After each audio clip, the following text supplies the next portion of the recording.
What the general consensus that is taught in schools, correct me if I'm wrong, it's that Republicans were really the Democrats back then.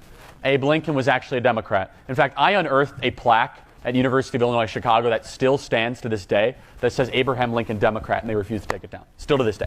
It's stunning.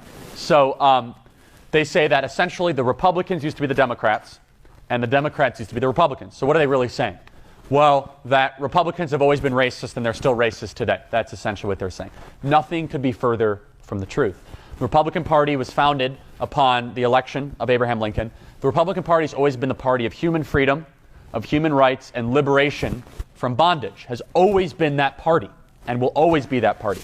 Now, the Democrats founded the KKK, sent KKK members to Congress, put KKK members as governor, so on and so forth.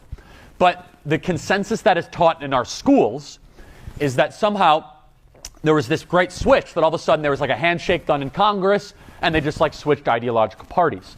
Completely and totally untrue. So how do I prove that? Let's talk about it logically first and foremost. Why is it that as the South got significantly less racist over time, it got more Republican? How's that possible? It should have been the opposite.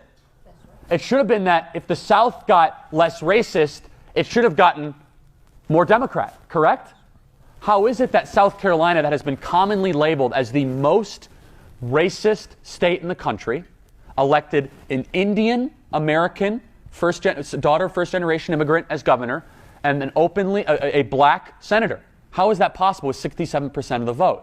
Well, it's because if you look at the trend within the Democrat Party, is they used to control the bodies of African Americans. Now they control them politically. And look no further than when this this change happened with Lyndon Baines Johnson.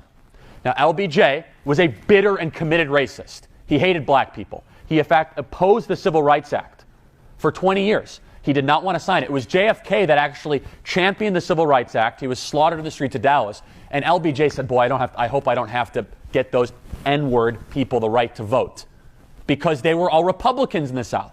So LBJ was tasked. He was tasked with a problem. He saw Martin Luther King, who was a Republican, by the way, marching the streets of Alabama, marching the streets of Mississippi, and gaining a lot of traction. So Lyndon Baines Johnson said, I got a problem here. The Civil Rights Act's probably going to pass. So what do? I make a grand bargain. My hatred for black people remains the same, but they'll probably get the right to vote. I know what I'll do. I'll control them. I'll get them committed to the welfare state. I'll cluster them geographically.